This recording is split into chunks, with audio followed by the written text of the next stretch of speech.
very daring si Atasca dito. Nasa loob yung kulong. Ano?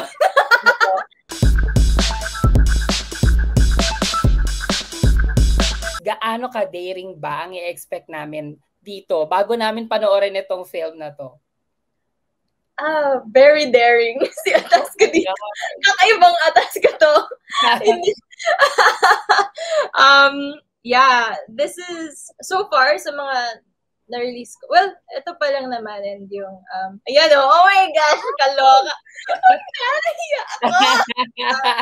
ako. Very daring po ako dito. Actually, yung character ko is a sweet girl. Pero yung, alam mo yung hindi mo akalain na may pagka-naughty pala. Yung nasa loob yung kulong. Yan pero, usually yung tawag, no? Nasa loob ang kulo. Nasa loob ang kulo. Yung character ko kasi sa previous Viva Max film ko, yung debut film ko was Bugaw. Doon naman kasi, I was, inosente ako doon na na-kidnap na estudyante. Tapos parang gusto ako ibugaw ni Sir, na si Kuya Jay Manalo. Ayun.